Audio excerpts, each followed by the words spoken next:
Now, while Chinese housing sales are cooling, U.S. real estate is seeing a surge in Chinese buyers. In a little over a year, $22 billion has flowed into the U.S. property sector from China. Where did it all go? Well, California is a top destination for investment, mainly because San Francisco, LA are obviously the big cities, but it's also close to, well, the West Coast of China. That accounts for 35% of incoming capital. Let's move up the West Coast. In the state of Washington, they make up 9%. Buyers going to Seattle for its high-tech jobs and universities. And rounding out the top three, we go to the other side of the country in New York City. 9% of Chinese money goes there for real estate, with Manhattan homes seen as a great investment and, of course, a trophy.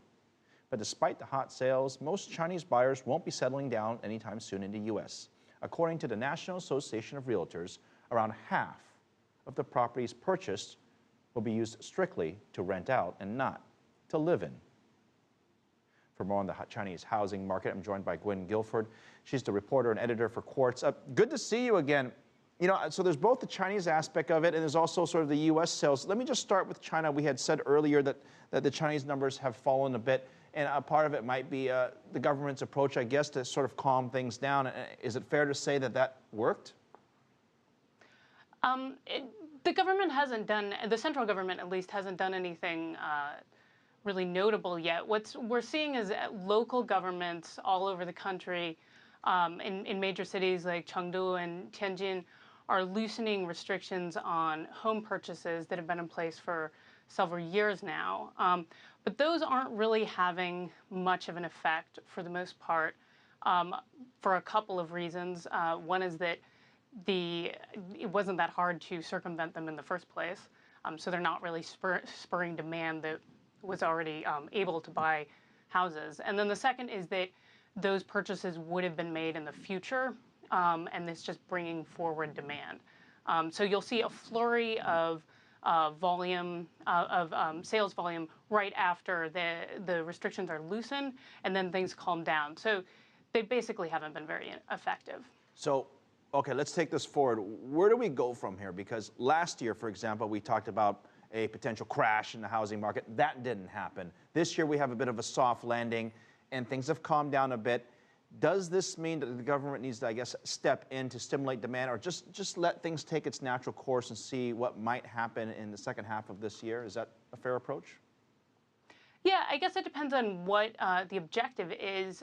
From a macroeconomic perspective, the housing sector is the single most important economic driver for the economy.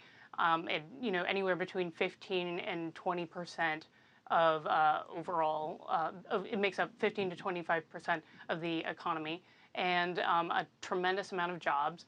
So if the government needs that to stabilize, it needs investment to go up, and yes, it's going to need to figure out how to stimulate demand. On the other hand, that is going to increase, it's going to inflate the asset bubble that's already existing even more. So far, the central government doesn't seem that interested in kind of saving the sector and spurring demand. It's letting the market take its course. Which, well, we'll have to wait and see. Now, I'm going to ask you to try to speculate a bit here, because you have this sort of drop in China, you have the rise in the U.S. in terms of property prices. Is there any correlation there at all? Are we reading too much into it? We just, of course, as you heard earlier, talked about the amount of money that's being poured into the United States.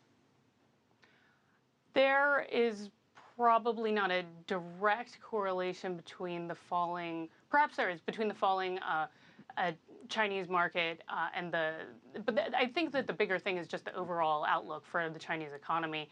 And you have other things like the anti-corruption crackdown, and what that means for people's assets. They want to get them out of the country. I apologize. Maybe you can help our viewers. What do you mean when you say the anti-corruption crackdown? How would that relate back to real estate investment for families? Sure. So a lot of private wealth is held in housing, and in order to, if you are holding a whole bunch of houses that you're not supposed to be holding as a government official, which has happened a few times, that's been uncovered several times in the last year or so, you're going to want to get your money out of the country. So perhaps, buy a home in New York or California, if you're able to do that in order to escape being caught having 20 homes in Beijing or something like that. Yeah, well, certainly corruption is a very big topic. Gwynn Guilford, it's amazing how that, I guess, factors into the entire economy. Thank you very much, live for us in New York.